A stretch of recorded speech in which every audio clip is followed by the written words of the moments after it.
counted me out, said I'd never rise. Whispers in the dark, spreading their lies. The enemy laughs so quick to spout, but they've no idea what I'm about. Don't give up and never give in. The underdog is yet to win. Never bet against the one who's down. The fight's not over, they'll take the crown. What's done in the dark will come to the light. Stand by your words when they bring the fight. With faith and might, we'll rise again, living for the eternal win.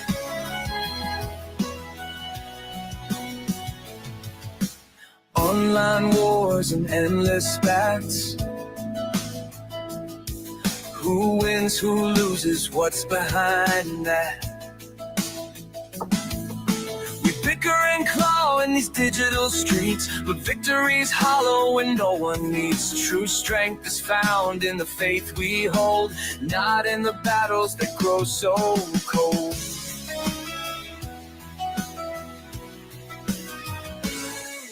The underdog walks with a quiet grace, carrying the scars of the endless race.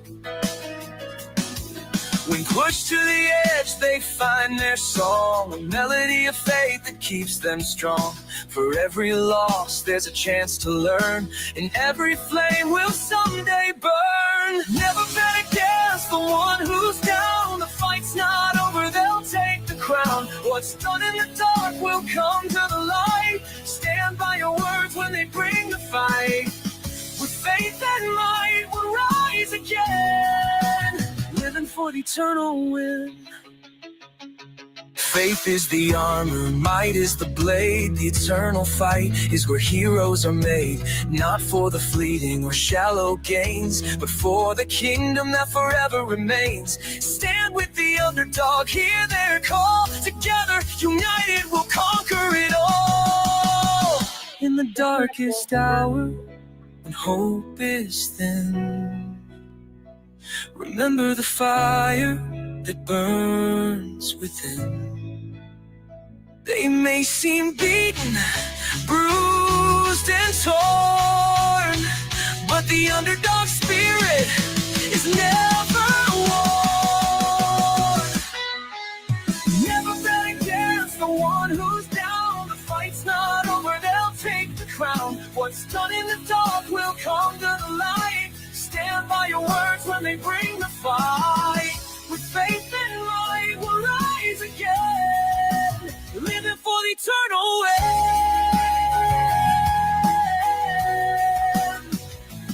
So don't count out the quiet and small, the ones who stumble yet still stand tall. The underdog fights with a fire inside.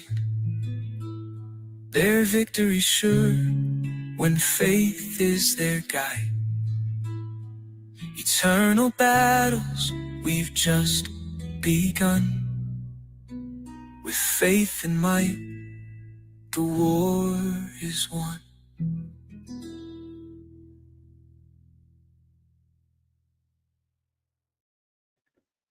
All right, I really love that song. I don't know if you heard me singing, but if you did, yes. Hi, how you doing? How you doing? Thank you for being here. Like always, my girl. Okay, this is what we're doing. This is baby Evelyn. I don't know if anybody knows who this case is, but I think she was reported missing. Okay, she was last seen actually November. The last time the grandpa seen her was Thanksgiving of 2019. Okay. Oh yeah, this is where you can find all his music. Links in the chat. I do too. But this precious little baby girl, how old was she? I don't know. 17, 18 months old? We'll find out. It's been a while. See, on my other channel, I did 5 years of coverage on this precious little baby, and I don't have that no more. So this is going to be like a recap and a reminder for me, but these are one of these cases that this one has affected me mentally and my heart. You know, some people, certain cases do that to you. And I think this is the last child case that I'm going to cover. Yeah. So her mom, Megan, okay, this is in Tennessee. She was 17 years old, I think, when she had her. So what we're going to do, we're going to go at the very beginning when she reported her missing. Okay.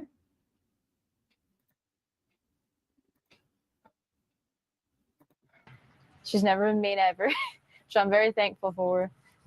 She's just a really good-hearted baby in general. Like textbook how you want a baby to be, like has hit every milestone early, you know what I mean? Well, when she was 6 months old, she actually quit a bottle on her own and went straight to a sippy cup. She started walking probably around like 10 months. That was kind of hard though, because she's like not like small as in like underfed, you know what I'm saying? But like she was a preemie when she was born. She's like a smaller baby and she kind of had trouble like balancing her weight, but she finally got the hold of it. She's starting to say a lot of words and, you know. Tell me what kind of things she likes to do. What kind of is she into any sort of TV shows? Only Baby Shark. We went to Texas to see her dad, Ethan, and she slept the whole way there. Like I had to make her wake up to eat and stuff like that. And that's like a 24-hour drive there. So let's get into the last time you saw her. Tell me what that time was like and when that was. Well, actually, I want to talk about that. I've told TBI Okay. where to. Let's listen here. See, everything's coming back to me. She accused her mother of having her. So let's listen to this girl lie, okay? Oh, here, let's look at this real quick. Here's baby Evelyn. Hold on a minute. I forgot to show this.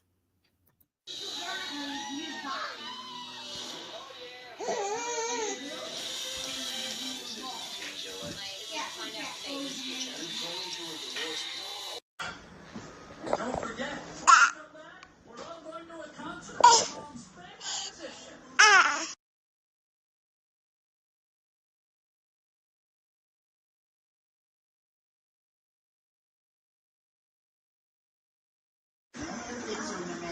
Evelyn.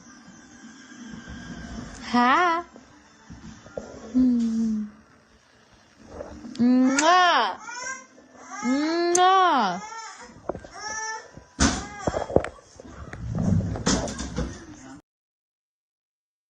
Wasn't she just a precious little baby? Okay, this is what I want to say. Her mother, okay? Well, she doesn't seem to be too upset. She's different. I think we'll find out. I think there's some mental stuff going on here with her, but this girl, in my humble opinion, and poor baby Evelyn, had no chance at life. Her mother is a piece of crap. Her mother, that's all I got to say about her mother for now. Oh, hold on. I'm sorry. Let's get there.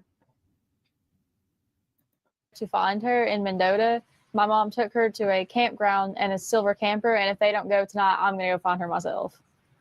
Because I've told them, and they're not really, like, taking it seriously, and if they don't go tonight, like, I will go myself and go get her. Tell me about the last time, though, that you saw Evelyn. Tell me what you guys did and when that was. We went to go out to eat, and then my mom came and got her. She was wearing a little hot pink tracksuit with the matching bow, little matching shoes. And was this December 20, like right after Christmas? A little bit before Christmas. My mom, like you can ask her, is a very vindictive, manipulating person. And Yes. she basically like threatened me the whole time that she was gone. Do you know who has Evelyn right now? She dropped her off somewhere in Mendota at a silver camper. But my mom would always say the person, not like people, plural. So there is a person that has her in Mendota. They're not taking me seriously. TBI isn't, because I've not fully told them. I've been like, hey, like my mom camped out at Mendota. You want to go check them out? But I've never been like specifically, hey, she's like your silver camper. Because my mom did threaten me, like, you know, if I told anybody. I'm not going to get into that, but she did. So your mom has had Evelyn the whole time? Or the whole time? Or the person that is in Mendota has had her the whole time. Tell me why you let your mom take care of her? Did she take her from you that night? And Well, she was just supposed to babysit her because I was going to work. then when did you know that something was wrong? Well, whenever like she picked me up Wednesday, and I told her like, hey, they're doing a press release about the Amber Alert thing, and then she freaked out, and that's why they couldn't find her. Like nobody talked to her for days until they arrested her. She just kind of poof, gone. But she kept trying to take me to Mendota, and I kept asking. I was like, oh, are you taking me to Evelyn? And she would never tell me yes or no. And I was like, well, if you're not, I'm just calling my police station, come and get me. Like I'm not playing these games with you. And so tell me, the day that you dropped her off with your mom to let her babysit, was there anything off about your mom that day? Did you have any suspicion that she was No. going to take your child? And the thing about it is, this little girl was missing. Maybe since, oh gosh, we'll find out. But she's been missing a while, and no one called. No one called CPS or anything like that. Even asked where this baby is. Now the whole family is full of dysfunction. From the dad, the grandpa, not the biological dad of baby Evelyn. I'm saying of Megan. That whole family. Okay.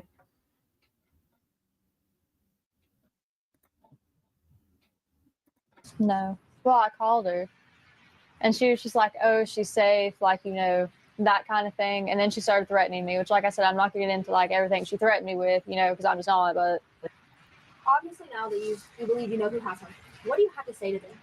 to just bring her back. I just want her back. That's all I want. I've been so long without her, and I know a lot of people are like, oh, why didn't you report it missing earlier? Because my mom threatened me, and I just want her back. That's all I can think about is how much I just want her back. Talk to me about when you had the indication that she was missing and something was seriously wrong. Just when she left and took off and just didn't answer her phone. Talk to me about why your dad made that report. Because he was talking to my mom the night before, and he was like, oh, well, if she doesn't come home, I'm going to call. And she was going on, well, you're going to regret this. Like, I'm going to have to leave and never be able to come back. You will regret this. Was there a reason that, that you didn't make the call and it was your dad? Because mom kept threatening me if I made the call. You said that you've had some issues with your mom in the past. Was there a reason you decided to let her babysit her that night? I know that, you said that you had. Well, she's my mom. I wanted to trust her. Sheriff Cassidy told the media on Friday, I was there, that you were giving conflicting statements. Because I wouldn't necessarily, I was trying to protect my mom, maybe in hopes, oh, well, she'd just tell them where Evelyn was, but obviously she's not going to. So now you're coming out and you're saying this is the honest truth, that you know where she is. I know she has to be in a campground in Mendota with somebody. And mom told me that they had a silver camper, and that's all she would tell me. Are you cooperating as much as you can with TBI and the Sullivan County Sheriff's Department? I am. So just tell me, how so are you, constantly on the phone with them, talking about the tips, anything like that? Yeah, and I've looked into stuff online myself. Like, people are like circulating pictures around me, like, oh, this is Evelyn, you know what I'm saying? And like that kind of thing. But no. And like Saturday, nobody would answer me, and I blew all their phones up. And every chance they've let me be up there, I have been up there. And Wednesday will be a week since the Amber Alert went out. Tell me what you are thinking right now. I just don't know if the person who has her is like maybe scared that they're going to get in trouble. But they won't. They just bring her back. What are you thinking about her current status right now? Do you think she is okay? Do you think she's being taken care of? And what is your message to authorities right now? To the TBI, Sullivan County, and all of the sheriff's departments and any authorities that's working on this case? Just that if they don't take it seriously, what I just said, I will go find her myself. They've told me before they'll arrest me for tampering with evidence. And I told them on my phone, I was like, I don't care if you arrest me for tampering with evidence. If you go up there, I'm going to tonight. Do you have a message to the public? Don't stop until she's back. They need to stop reporting like psychics for one. Like, come on. You know what I'm saying? Because that just wastes the TBI's time when they could be actually trying to find my daughter. Instead, people are like, oh, well, this lady did tarot card reading. Like, you know what I mean? I feel like that just takes away from the time of like them actually searching for my daughter. I'm just happy that people are coming together to try to find her. Because the main important thing right now is the baby. I'm just happy that people are trying to find her.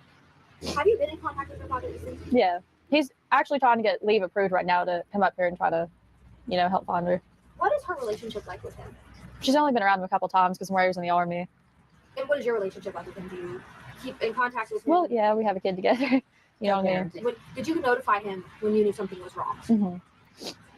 Why do you have multiple social media profiles? Is one that we've been getting. Okay. Because I break phones a lot and I forget the password. I'm not going to lie to you. I'm really. Okay, she's lying here, you guys. And I'm sure you're figuring out there's something off here. She wasn't with the dad. Okay? Do you? Precious baby. Really bad about remembering passwords. Now I have them all set to 1, but up until that point, I just couldn't remember the password to them. So I'll just make a new one when I got a new phone. Tell me why you wanted to come out today and speak with us. Just to talk about Evelyn, if TBI doesn't go find her or not, I'm hell bent on going myself. And that's the truth, one way or another. This is a really big case, and a lot of people have a lot of questions surrounding this. Is there any other message that you want to send to anyone? Well, if you don't have tips for sure, because over 370 some tips have been called in and they've just not panned out. I appreciate people trying to help, but also that's wasting TBI's time, because they have to check out every single lead that's called in. Obviously it's been a long time since you've seen her. Are you worried about that, about reuniting with her? No, because I love her. I know she loves me. And do you think she's been taken care of well in the time that you've missed with her? I hope she has been. Tell me what the first things you want to do with her. I'm just going to hug her and not let her go. Wow. They'll have to pry her from my arms, literally, because I'm just not going to let her go. Probably going to say Baby Shark to her and just hug her, not let her go. My favorite thing is the first time she kissed me, Lord, I cried for over a week, because she would pull my hair and I would just let her do it, because I love her. I didn't want to make her cry or be upset in any way. And she would pull chunks of my hair out. And she was in her walker one night and she dropped her sippy cup and I bent down to pick it up. And I thought, oh, she's going to pull my hair. She pulled my face close to her and she kissed my cheek and I just cried about it for over a week. So I was like, oh my God, I'm the first person that she's kissed. You know what I'm saying? Just little stuff like that. I love her to death and I would hate to have missed out on anything, especially because of my mom. And obviously, you told me you talked to your mom a couple of times throughout this, and each time did she give you any update on Evelyn? She just told me that she was safe. So what was the last time you talked to your mom? Physically just the two of you on the phone, or? Wednesday, the 19th.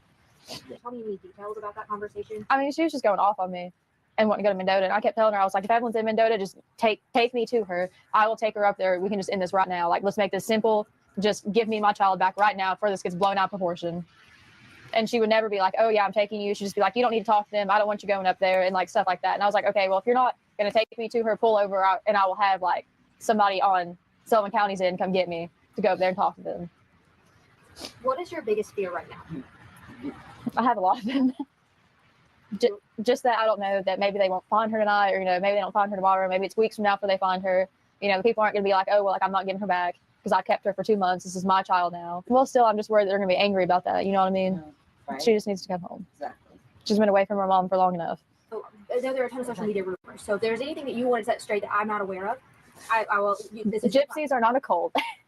They've been asking people if there's a gypsy ringleader, and we're not ringleaders. We're not out here kidnapping babies or anything like that. So would you describe your family as a gypsy family? Well, yeah. And my dad's very proud of that, but he's just mad about all the rumors going around, trashing them because we're not a cult, you know what I mean? And now that your mom is back here and are getting ready to be back here in Sullivan County, what do you hope comes out of that? Obviously, she and her believes her boyfriend was arrested. Well, I doubt she's going to tell the truth, but hopefully she does, for Evelyn's sake.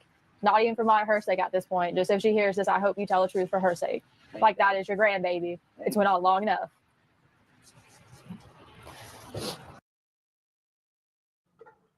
Good afternoon. I'm Leslie Earhart, a Public Information Officer for the Tennessee Bureau of Investigation. Thank you for being here.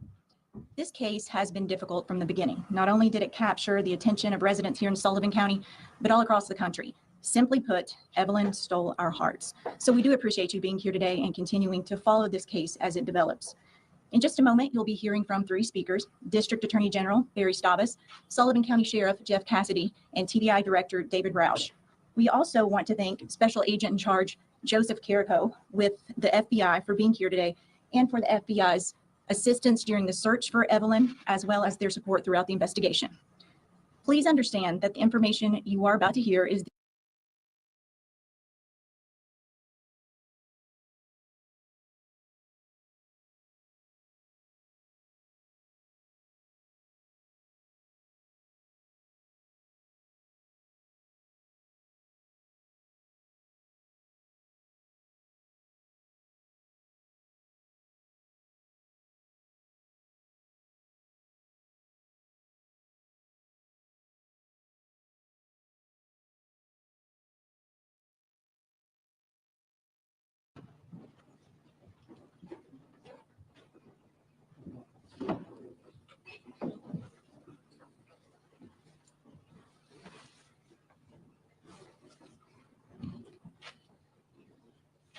Good evening, and thank you for being here. I'm Leslie Earhart, a Public Information Officer for the Tennessee Bureau of Investigation. First off, I would like to thank each of you for your assistance in sharing information about this case from the very beginning. This is certainly not the update we had hoped to provide this evening. Before we get started, you should know that this is a very active investigation. We understand that you have a lot of questions, but please understand, in order to preserve the integrity of the investigation, there's not a lot that we can release at this time. Sheriff Jeff Cassidy is going to give a brief statement, followed by District Attorney General Barry Stavas. Sure. I'm Jeff Cassidy, Sheriff of Sullivan County. I first want to thank the community for their outpouring of love, support, and prayers for the last. What, can't you hear the video? Can't you hear? I'm playing the video.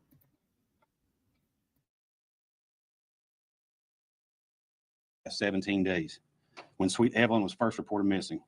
I want to thank the Tennessee Bureau of Investigation, the Federal Bureau of Investigation, and our detectives and officers for their persistence, dedication, and hard work in trying to locate Evelyn. This evening, we received information that led TBI agents and Sullivan County detectives to a property belonging to a family member of Evelyn's mother in the 500 block of Muddy Creek Road in Blumpville.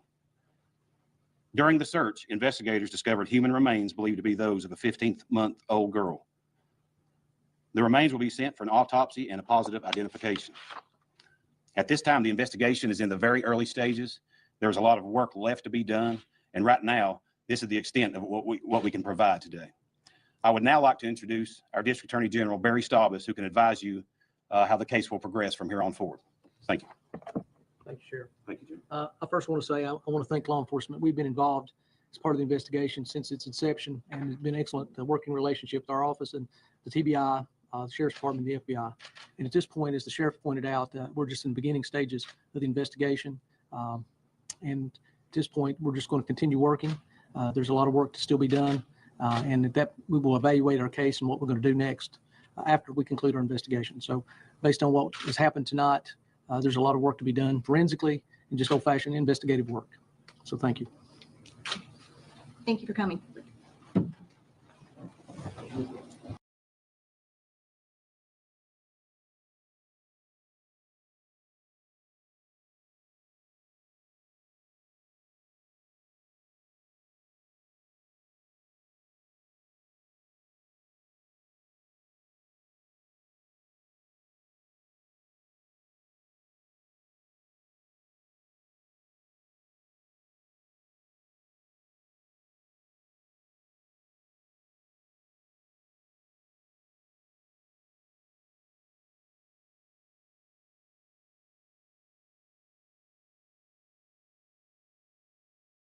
This case has been difficult from the beginning. Not only did it capture the attention of residents here in Sullivan County, but all across the country. Simply put, Evelyn stole our hearts. So we do appreciate you being here today and continuing to follow this case as it develops.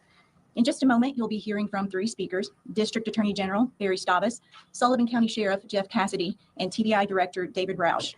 We also want to thank Special Agent in Charge Joseph Carrico with the FBI for being here today, and for the FBI's assistance during the search for Evelyn, as well as their support throughout the investigation. Please understand that the information you are about to hear is the extent of what we can provide at this time in order to preserve the integrity of the case. For that reason, we will not be opening the floor to questions once the speakers are finished. General Stavas. Thank you. Good afternoon. This afternoon, the grand jury of Sullivan County returned a true bill of presentment charging Megan Boswell with a total of 19 counts. There were 2 counts of felony murder, one in perpetration of aggravated child abuse and one in perpetration of aggravated child neglect. 1 count of aggravated child abuse, 1 count of aggravated child neglect, 1 count of tampering with evidence, 1 count of 12 counts of false report, 1 count of abuse of corpse, 1 count of failure to report a death under suspicious or unusual or unnatural circumstances. The next hearing date is August the 28th in the criminal court for Sullivan County, and the bond on this case currently is $1 million.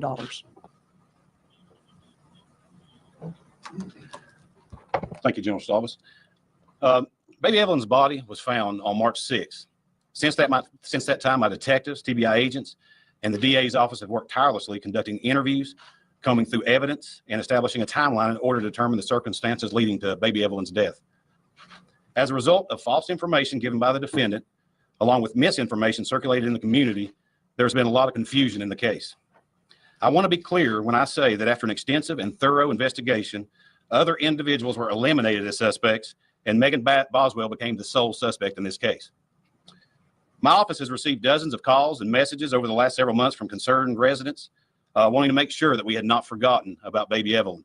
I assure you we haven't and we won't.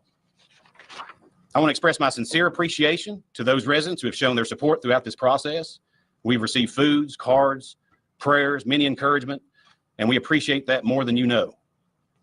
I know many of you still have a lot of questions in this case. Please know that we can't speak to the evidence gathered during this investigation because this case now has to be prosecuted. We are determined to make sure that justice is served for baby Evelyn. Thank you. I'll now turn it over to Tennessee Bureau of Investigation Director David Roush.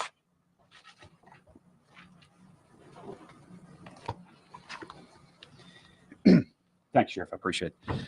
I'd like to thank the Sullivan County Sheriff's Office, the District Attorney's Office, and the FBI for their partnership in this case. This case is yet another example of the excellent collaborative efforts of law enforcement in Upper East Tennessee. And What year is this? 2019, she went missing, and 2020 is this press conference. and quite frankly, throughout the state. Every single person who worked on this case should be commended. I know it wasn't easy, and it had to be heartbreaking throughout.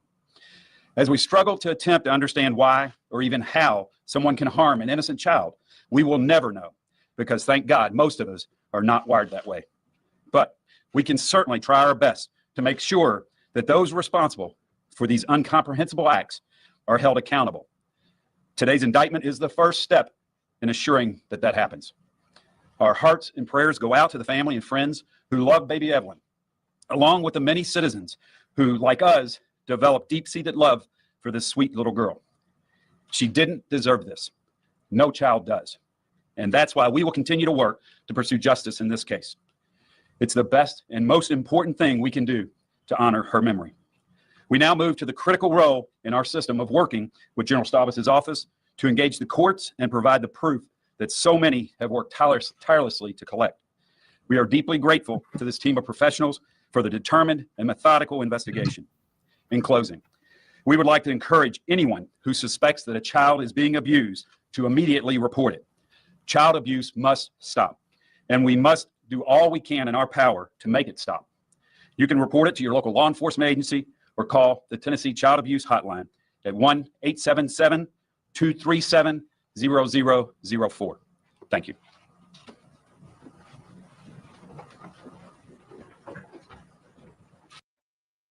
All right. And this is when the neighborhood did a memorial. Let's see. Where's the memorial? Oh, here it is. You just look at her and you think about your own children and how much promise and hope that you see in a small life. And it's just tragic when it ends too soon. Today, the Sullivan County community is mourning the loss of 15-month-old Evelyn Boswell. Strangers set up a memorial for the young girl at a tree across the road from where the TBI says her remains were believed to be found last night. TBI says the remains were found on a property in the 500 block of Muddy Creek Road in Blountville, Tennessee. Authorities say the property belongs to a family member of Evelyn's mother, Megan Boswell. 10 News reporter Katie Inman spent the day in Sullivan County as the community came together. The gifts beneath this tree on Muddy Creek Road in Blountville for 15-month-old Evelyn Boswell have only multiplied throughout the day. People from all over are coming to pay their respects to a little girl they never knew. When everybody got the word last night, it was like a part of us got lost with her. For every stuffed animal, balloon, and flower placed at this tree, Evelyn's memory burns brighter. This should be about this little beautiful angel that shouldn't have had to go through what she went through. For over 2 weeks, the rest of the world joined hands with Sullivan County during the search for the missing 15-month-old, uniting in the face of tragedy. It's really sad. It's a tragic story. It's heartbreaking, but at the same time, it's sad that it took this for a community to come together whenever we should stand up now. While those who live just down the road still can't believe what they've seen. Because this is not something that happens here. This is not the kind of people that we are. This isn't the kind of community that we live in. So I think it really affected people because it was just too close to home. A memorial for the little girl outside the sheriff's department is another reminder of a life lost too soon. Our hope and prayer is that justice is swift for Evelyn. While a chapter's closed on the search, the community won't give up on the young stranger they've grown to love. It's sad, but it's also reassuring that is the heartbeat of Sullivan County, not tragedy. There's still a lot of questions that need to be answered with this case, and it may be a long road ahead before justice is served for Evelyn, but the community stays hopeful. In Sullivan County, I'm Katie Inman. So sad. Now this is TBI being interviewed, that lady from TBI. Oh boy, let's see.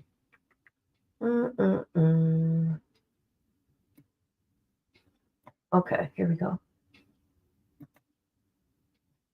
Well, now we're over 2 weeks into the search for a missing Sullivan County child who has not been seen by some family members since at least early December. An Amber Alert was issued February 19th for 15-month-old Evelyn Boswell. Investigators received around 880 tips, leading to searches in at least 3 states. Kaylin Cluck has the latest on the investigation from Sullivan County. We're hopeful. We're not giving up hope. TBI spokesperson Leslie Earhart says they at least have more information than they did at the start of the Evelyn Boswell investigation 2 weeks ago. However, I can say that so far we aren't any closer to determining where Evelyn is at this point. Earhart confirmed the TBI still has agents following up on leads daily. At one point during this investigation, there were as many as 50 agents, intelligence analysts, and other staff members working on this case. This also included the TBI's Technical Services Unit, Criminal Investigation Division, and Drug Investigation Division. But the TBI's tip count is crawling up to nearly 900. Tips, Earhart says, have come in from around the United States. They've also had to review surveillance footage from dozens of locations. In situations where we've received reports of a potential sighting. But Earhart says there's still been no confirmed sightings of Evelyn. Some complications from the investigation have come from Evelyn's family. Some family members have been more cooperative than others, but we maintain that since the beginning we've received a number of conflicting statements, and that has made this investigation very difficult. When it comes to finding Evelyn, Captain Andy Siebold of the Sullivan County Sheriff's Office told News Channel 11 in an email, "We are closer than we were at the onset, but we still need more information. There is someone that knows about this case, and we urge them to come forward." We believe there's somebody out there that has not come forward yet, and we would urge that person to do the right thing. In Sullivan County, Kaylin Cluck, News Channel 11. All right. Hold on a minute. Okay, so this next video is of her first attorney, Brad. Hold on. I think it's Brad. Let's see.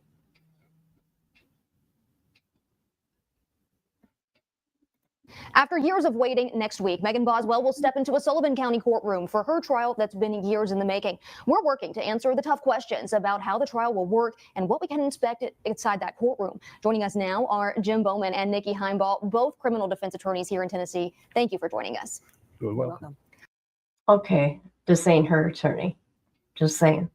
Well, first off, this case has gotten significant media coverage. How exactly does that play a role in what we'll see inside the courtroom? Ideally, it should not play a role, but life experience tells us otherwise. One of the functions of a judge is to ensure that what has happened outside of the courtroom doesn't infect the trial inside the courtroom. A lot of information regarding this case has been kept secret after a judge sealed some of the court documents just days after Evelyn Boswell's body was found. Now, is this typical? It's not typical in the run-of-the-mill case.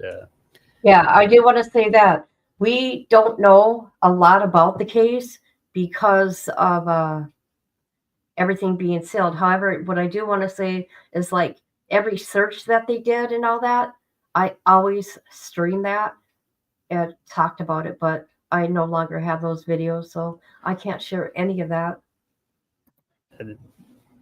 Because of the level of publicity in this case, it's not surprising that the judge has taken steps to restrict as much information as he legally can. And that kind of leads me into this next question. What do you think was going through the judge's mind, and why do you think he decided to make this move? Possibly to preserve the ability to seat a jury later that haven't been prejudiced by images that they may have been exposed to in the media, or particular details that might have been inflammatory or prejudicial to prospective jurors in the future.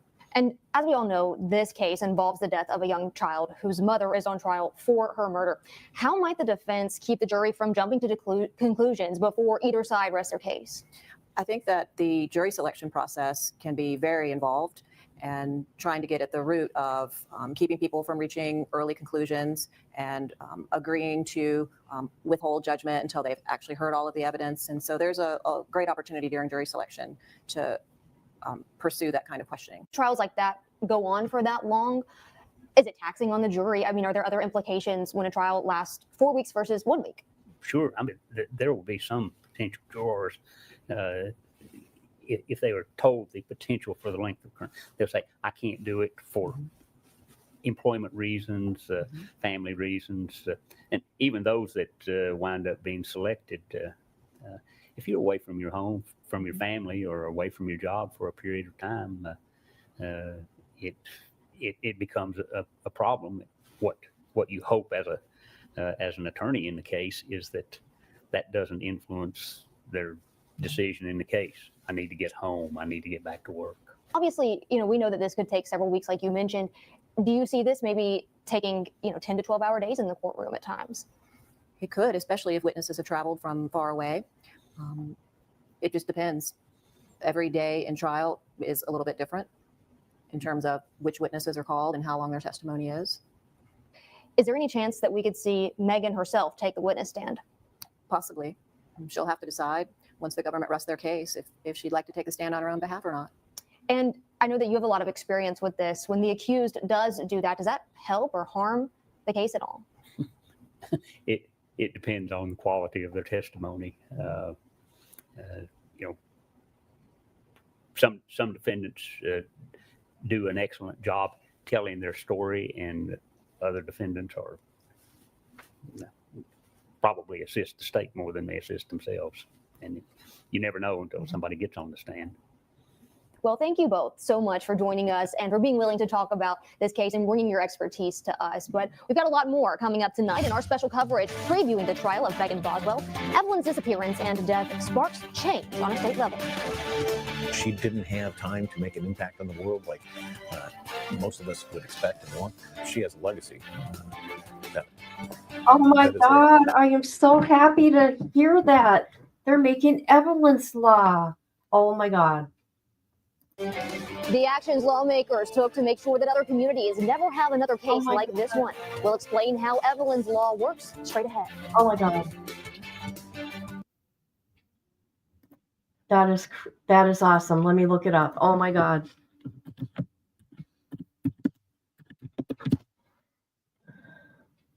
Evelyn's Law. Where is it? Okay. Oh, okay. I did know about that. Hold on a minute. So we'll look at that in a minute. Now, we are going to listen to a detective and the, I'm sorry, I got to think here. We're going to watch the TBI agent talking about finding Evelyn, and we're going to listen to what the forensic pathologist says, how she died. Okay, so this could be triggering. So I better put up my thing here. All right, here we go, people. Let's get to it.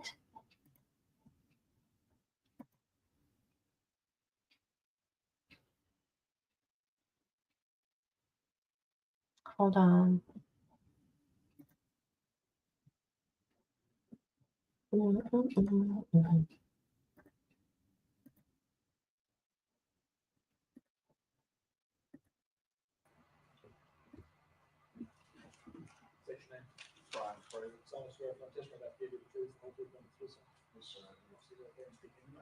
Boy, that is so low.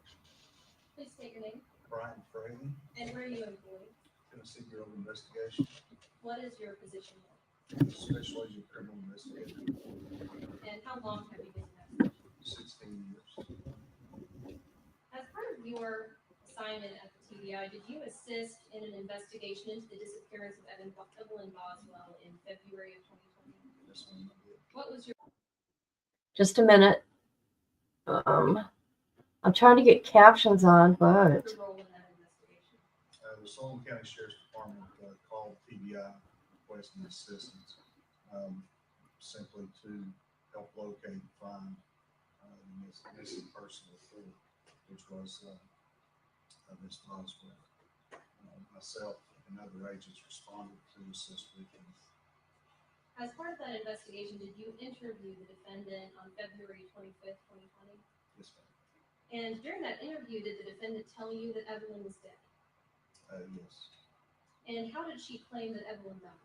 She claimed that it was an accidental death, that she and her boyfriend at the time were sleeping in the bed with her.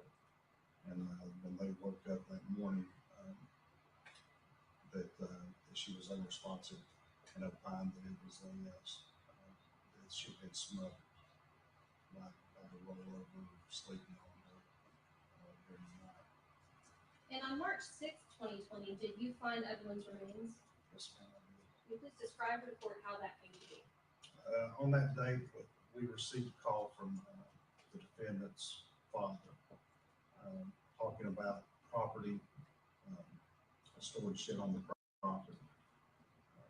That he believed it may have been valuable for us to look at and search, so we did respond and search that. There was a playhouse, a described playhouse behind that we found the body in that playhouse in the trash can.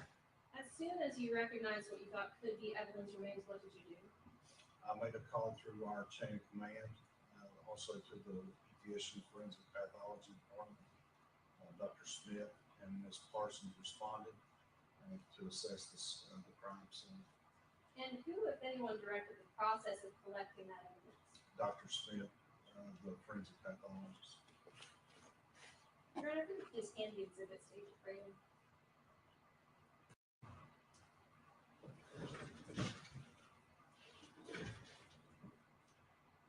Agent Fraley, before today's hearing, did you review each of the 26 photographs that are before you there?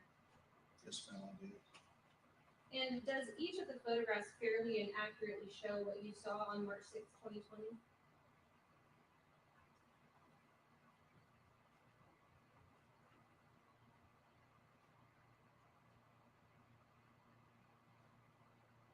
Yes, ma'am, they did.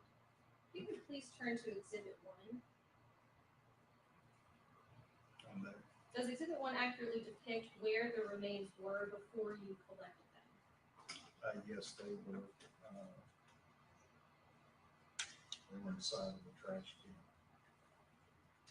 And do these photographs, 1 through 26, accurately represent the steps that you took to collect and preserve this evidence? Yes, ma'am, they do. No further questions. Thank you.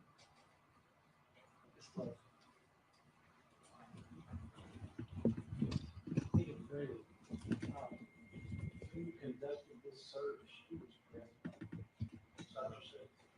It was myself, Special Agent Grants, detectives from the Sullivan County Sheriff's Department. Recall who was Yes, Detective Grants and Detective Michelle Hill.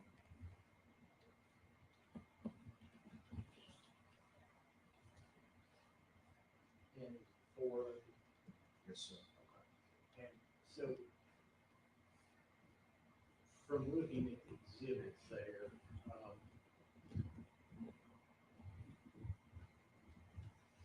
the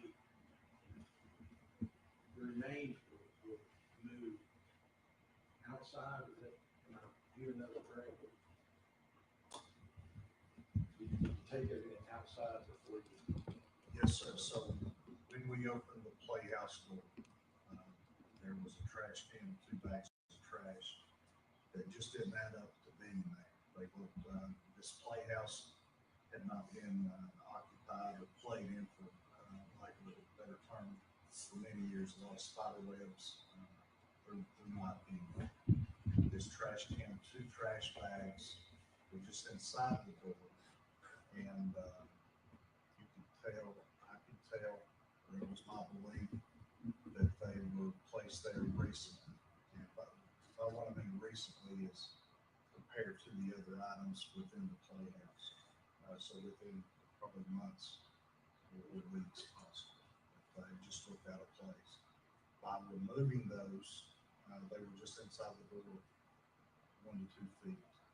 This playhouse had a porch on it, so I would simply remove that from that location inside 2 to 3 feet, 1 to 2 feet, just to the porch 1 to 2 feet outside the door by simply picking it up, raising it, and placing it down on the porch. And so, at what point during that process do you realize that it So, from interviewing with Ms. Boswell previously, she had made statements as to a particular trash can that was consistent with this trash can. She had also made specific statements to what the victim was wearing, the clothing, which she described as a purple fleece onesie with penguins on it, and that she was wrapped in a gray and white fleece blanket. So after removing the trash can, the bags of trash to the front porch, again, just pick it up and turn around and place it on the porch, if I recall correctly, there was a black trash bag on top of the trash can. After removing that, I observed a leg and a foot attached. On top of this trash, wrapped in that same described fleece blanket that was gray and white and gold. It was consistent with an infant of the described age of the missing. And so then at that point, is your first call to Dr. Smith?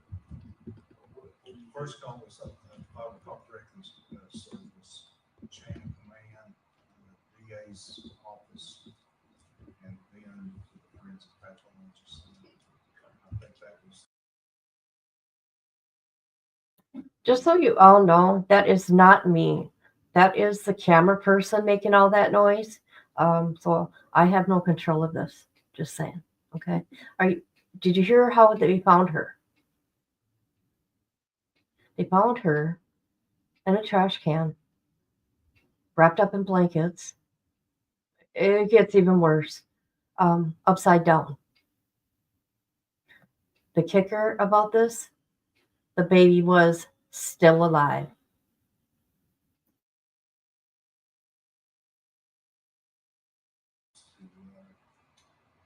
She's now director of operations, but at the time she was investigating law enforcement.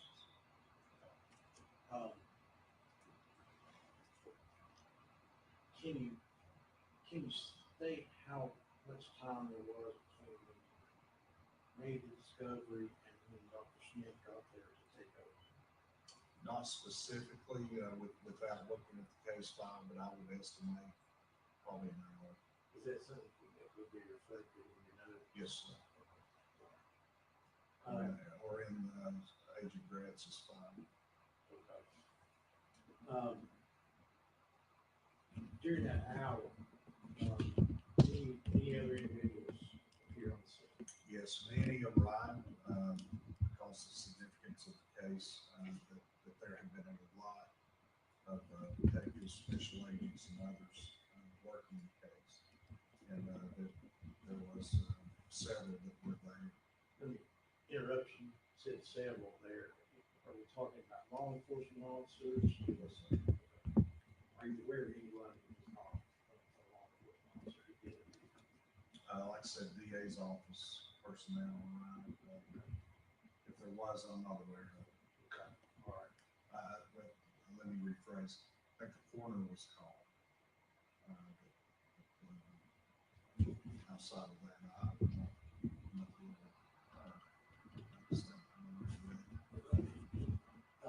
and then once Dr. Smith arrived and took over, did you continue to remain there? Yes, I assisted with the the decision was made that the processing of the body and the remains was to simply remove everything from the trash can there instead of transporting it to their facility in Johnson City. So I was part. Yeah, it's the trial starts on the 3rd, and it's about little baby Evelyn. I thought she was 17 months old, but I guess she was 15 months old. Her mom was 17 when she had her. And her mom lied to law enforcement, and she ended up getting arrested and charged with her unaliving. It's a very sad case, very sad. And this happened. She went missing. Actually, she went missing the last time anybody seen her, when nobody called, was 2019. I think it was Thanksgiving 2019, and then she wasn't reported missing though until January 2020. The whole family's messed up. The mom's messed up. The mom's messed up. The dad's messed up. The whole family is a mess.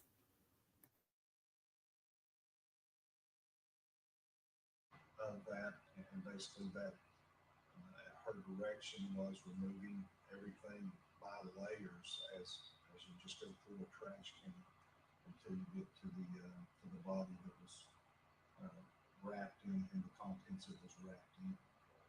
But it was laid out there. The body bag was placed, and then we went through that, removing layer by layer until we did get to the body of Evelyn Boswell. And so, Jim mentioned that you're familiar with all those pictures. It's fair to say that that's a progression. Those pictures are a progression of exactly what you. It's absolutely yes, sir. Yes. It goes through each step. Like I said, removing those layers, if you will, until we get to the body of Evelyn Boswell. And you were present the entire time. Yes, sir. And was it you specifically who was removing those layers? Yes, sir.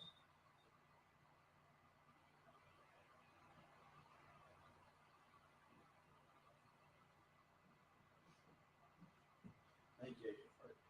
Thank you.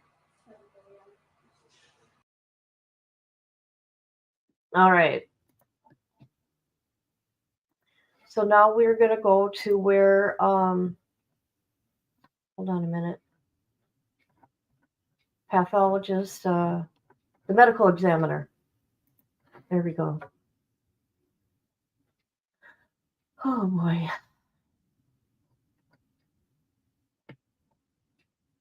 This is going to be a hard trial, you guys.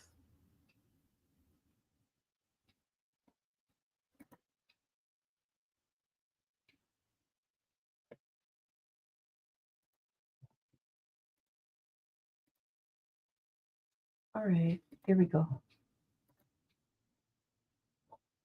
Her 15-month-old baby appeared in court this afternoon. At Megan Boswell's hearing today in Bluntville, a judge heard arguments over whether certain photographs could be used as evidence and shown to jurors when the case goes to trial.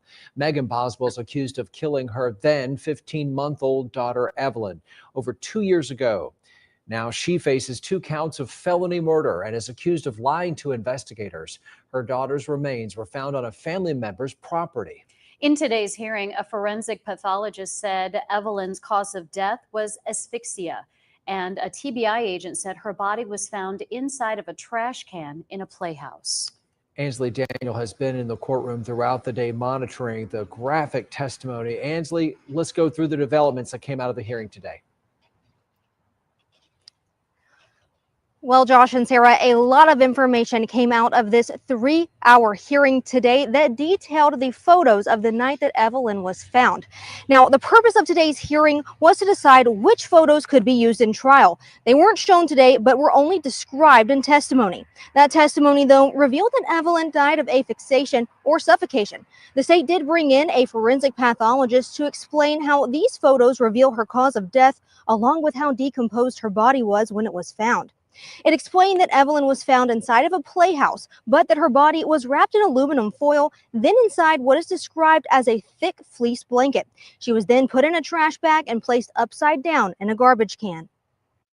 What's really important for me was to show the placement of the foil and how tightly actually one can see the outline of the head and upper body with the foil being attached. So it's not crumpled foil from somebody, I don't know, barbecuing or doing something and then putting it next to the child. It's actually wrapped around the upper part of the child.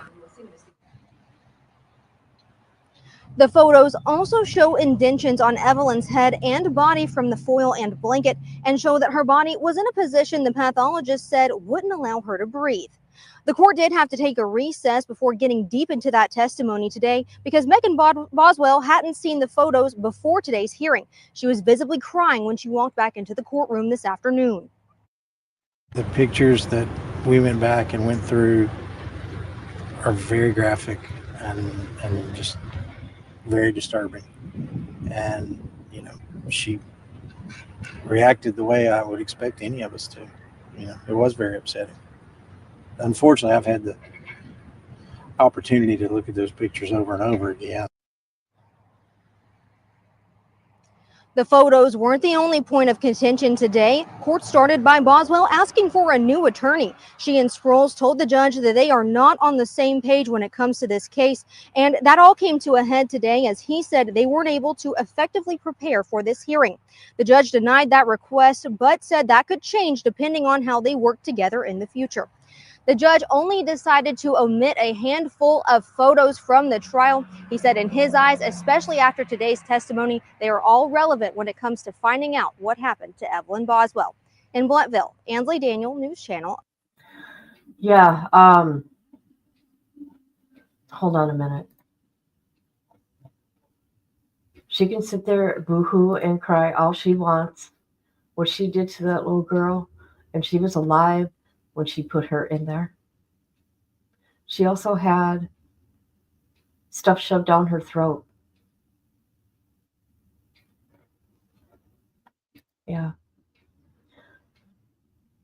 I had been keeping up with Alex. Oh, okay. But I had to walk away for a while. Some of these, yes. These like I said from the beginning, this is my last child case that I'm going to cover. It is. I've done way too many, and they have affected me big time. This stuff gets dark. I know. And see, we haven't gotten any of the, like, the court documents. We don't even know anything because everything's been sealed for 5 years. Okay. They did a really good article. We're gonna watch this. They did like a this is a good news channel that's been covering this case. That's where I come get all my information. Here we go. We're gonna watch this. Hold on a minute. Where is it? There we go. This is I know. My God, I know.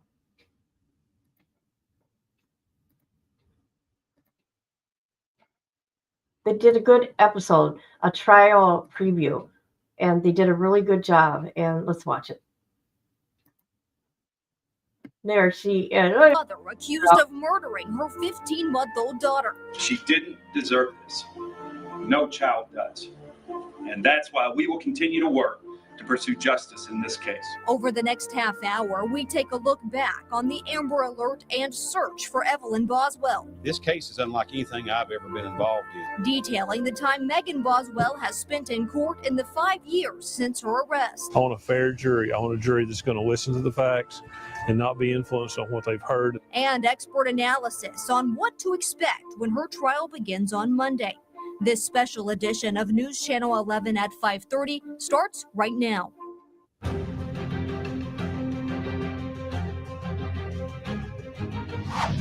Good evening, and thank you for joining us for this News Channel 11 special report. Next week, the long-awaited trial of Megan Boswell for the murder of her daughter, Evelyn Boswell. Evelyn was at the center of an Amber Alert that caught the attention of Northeast Tennessee and beyond. The trial is set to begin next Monday, February 3rd, and is expected to last anywhere from 2 to 4 weeks. News Channel 11 plans to have team coverage daily from the courthouse. Megan Boswell has been in the Sullivan County Jail since her arrest in 2020, making dozens of court appearances over the course of 5 years. Over the next half hour, we're going to take a close look into Evelyn's disappearance, the discovery of her body, her mother's charges, what to expect in court, and how her death changed Tennessee forever. Little is known about the victim in this case, then 15-month-old Evelyn Boswell. During the Amber Alert and search for Evelyn in 2020, I spoke with her mother, Megan Boswell, on what her daughter was like. She's very sweet. She loves everybody. This picture of a blonde-haired, blue-eyed toddler captured the hearts of people across the region and beyond. She's just a really good-hearted baby in general. Evelyn was born on November 18, 2018, to then-teens Megan Boswell and Ethan Perry. I love her. I know she loves me. She's only been around him a couple times because when I was in the Army. Like most toddlers, her mother told us Evelyn loved Baby Shark and had just started walking. She started walking probably around like 10 months. She was a preemie when she was born. She's like a smaller baby and she kind of had trouble like balancing her weight, but she finally got the hold of it. She's starting to say a lot of words. However, watching Evelyn hit those milestones came to a halt in late 2019, the last time some of her family members saw her alive. My granddaughter, she never did come back, and I just want to know what happened to her. To understand this case and what to expect in court, we want to take you back to 2020, where it all started. On February 18th of that year, the Sullivan County Sheriff's Office says they received a referral from the Tennessee Department of Children's Services about a child that hadn't been seen by some family members in about 2 months. That child was Evelyn Boswell. The next day, just before 8 in the evening, the Tennessee Bureau of Investigation issued an Amber Alert for 15-month-old Evelyn. We've had a child that's not been seen by the parents or certain family members in almost 2 months and was just reported this week. Evelyn was last seen in December. As you all know, these cases are already time sensitive, and we urge anyone with any information to come forward. On February 21st, several rewards were announced for information that would help the investigation into the toddler's disappearance. More details were also given out about what folks should look out for in regards to the Amber Alert.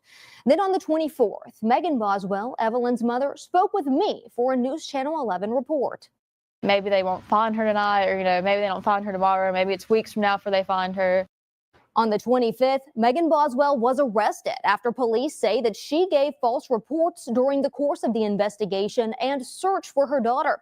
More than a week passes as the search continues. That includes a sweep of a North Carolina pond near a property owned by a family member connected to the case, and the search of a property in Sullivan County where investigators looked into recently dug up ground there.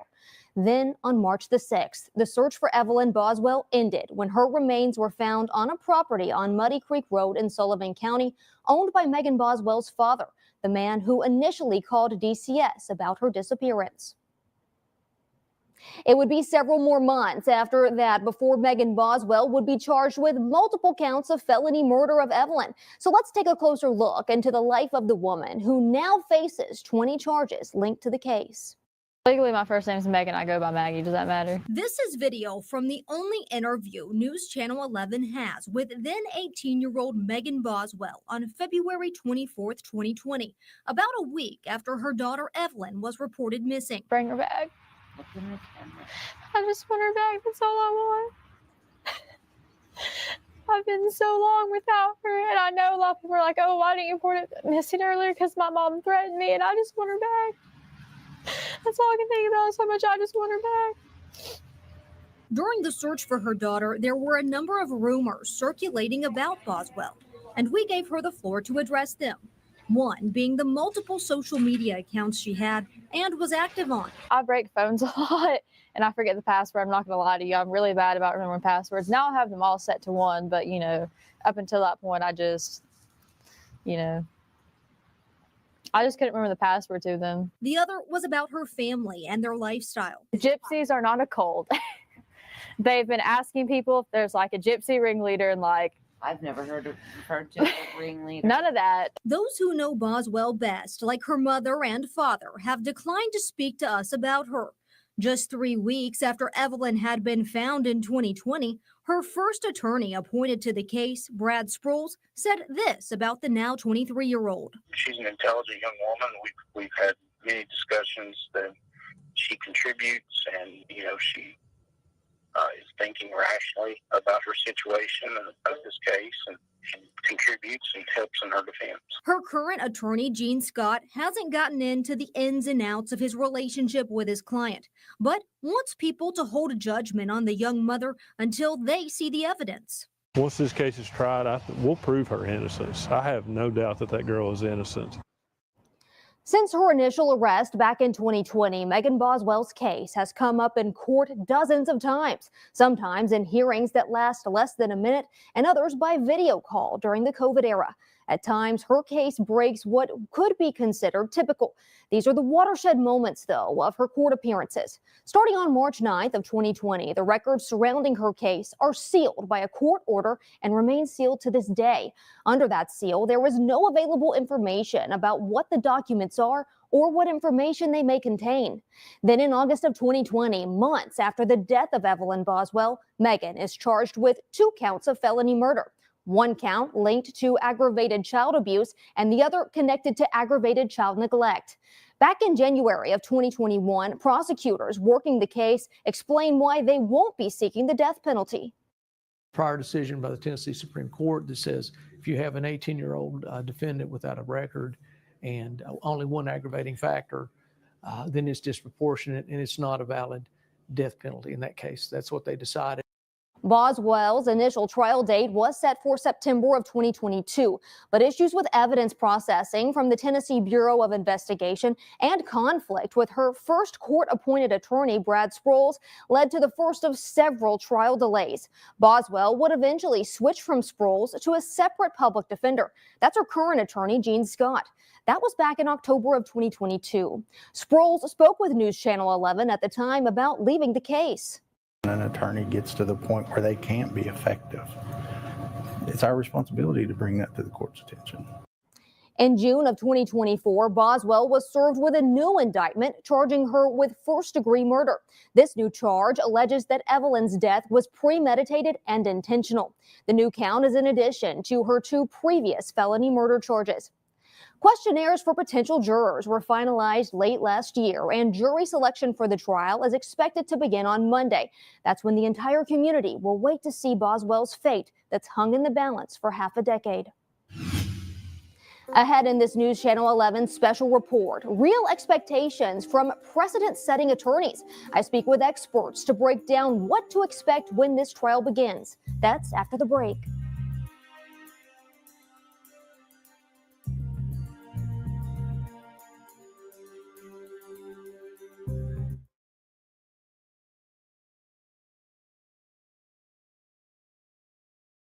All right.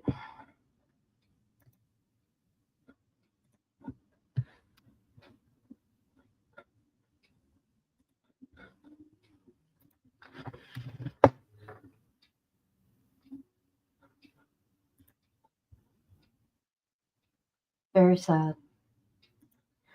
Yep. I didn't know they that it was premeditated. That'll be interesting. And her attorney, her new attorney, I don't know what he's talking about. Okay, I gotta do it correct. Innocent until proven guilty. Okay. But that girl told way too many lies. And it sounds like to me, I'm not 100% that we're not going to be able to watch a trial. Yep, that's disappointing. Hold on a minute.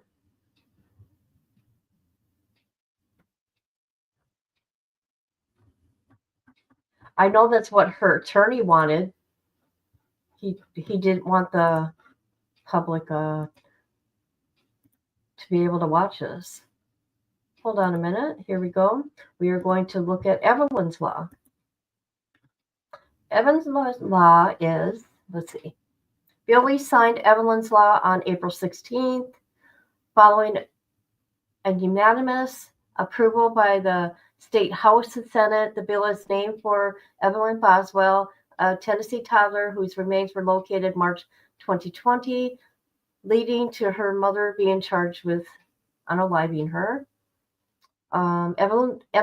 Evelyn's law is sponsored by Republican John Crawford and Senator John Lundberg and seeks to increase penalties for parents and guardians who do not report a missing child within 48 hours. The bill considers failure to report and demonstrating a reckless regardless for safety of a minor to be a Class A misdemeanor, carries a jail sentence up to 11 months and 29 days, and a fine, or both. So that means, even, whoever. So that's Evelyn's law. Really. Here, I shit you not. Are you still here? I'm going to show you the little video I have of baby Evelyn.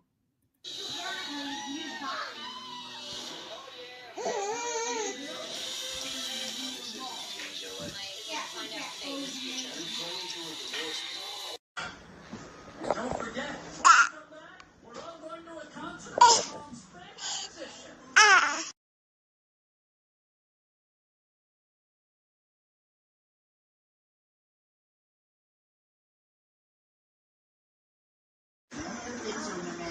Evelyn.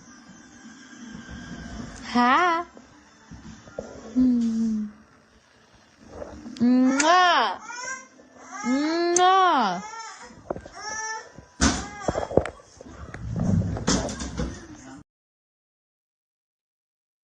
Precious baby. Precious baby. Her eye movements told something as well. Yep. And she was only crying because she regretted what she did. Allegedly. So I got some stuff from Florida Department of Corrections on Wade Wilson. I'll have to go through that at a later time. All his calls that he has made from the prison.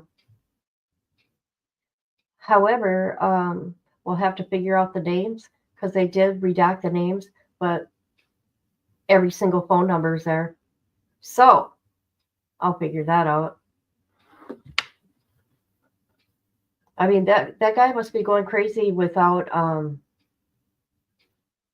not sure if you don't have a phone right. You know what? It's updated. I'll look at it later. Never mind. I haven't looked at the whole thing, but it's up until every day that he's been there up until January 27th. That's what they gave me. So September until now. So that should be interesting.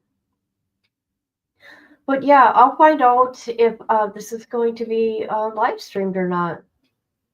I kind of have a feeling it's not going to be because I wanted to see justice for this baby girl here. For 5 years, I've been waiting. 5 years.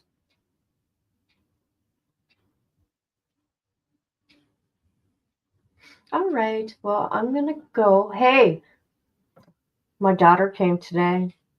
My oldest daughter with 5 of my grandbabies. Yes. Well, they're older. The oldest is 18 and the youngest is 17. And they were wild as hell. And they have gotten so big They're all taller than me, except for the youngest two, the 7 and 8-year-old.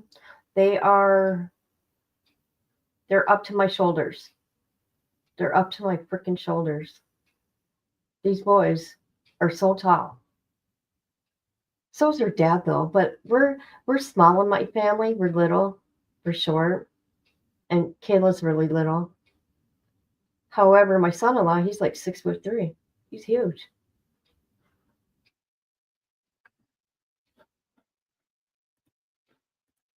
So it was nice to see the grandbabies today.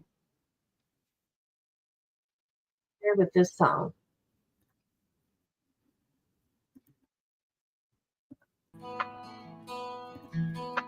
Whispers in the dark, spreading their lies.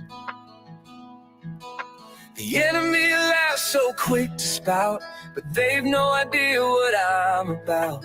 Don't give up and never give in. The underdog is yet to win. Never bet against the one who's down. The fight's not over, they'll take the crown. What's done in the dark will come to the light. Stand by your words when they bring the fight. With faith and might, we'll rise again, living for the eternal win.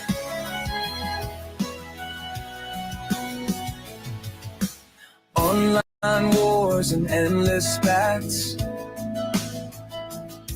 Who wins, who loses, what's behind that?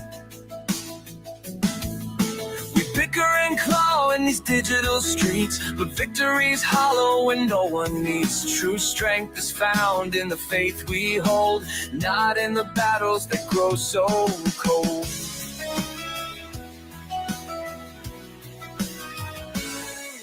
The underdog walks with a quiet grace, carrying the scars of the endless race. When pushed to the edge, they find their song, a melody of faith that keeps them strong. For every loss, there's a chance to learn, and every flame will someday burn. Never bet against the one who's down. The fight's not over, they'll take the crown. What's done in the dark will come to the light. Stand by your words when they bring the fight.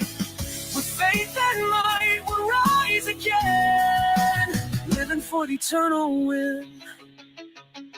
Faith is the armor, might is the blade. The eternal fight is where heroes are made, not for the fleeting or shallow gains, but for the kingdom that forever remains. Stand with the underdog, hear their call. Together, united, we'll conquer it all.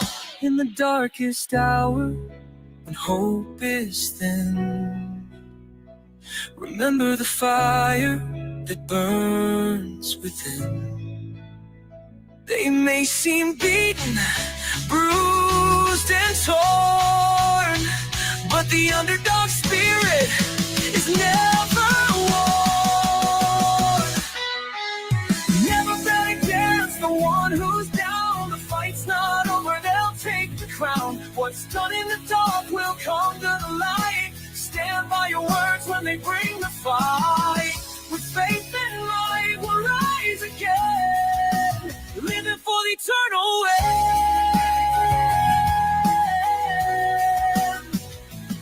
So don't count out the quiet and small, the ones who stumble yet still stand tall. The underdog fights with a fire inside. Their victory sure when faith is their guide.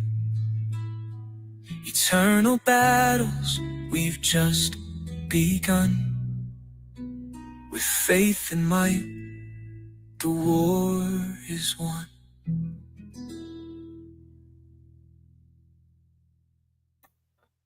Beautiful song. Beautiful. I love that song. One more thing. What was I going to say? My daughter, right? I said, I got a channel. You're not going to find it. Right? She found it. However, I will not let her come into this chat. I will not because I don't trust these people on the internet. Don't mess with my kids or my grandbabies. Nope, absolutely not.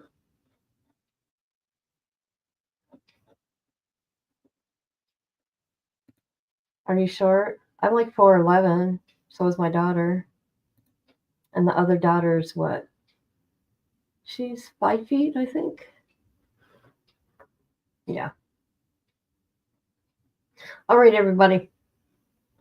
Thank you for always being here, Misty, and thank you, I shit you not, for being here. Have a good night.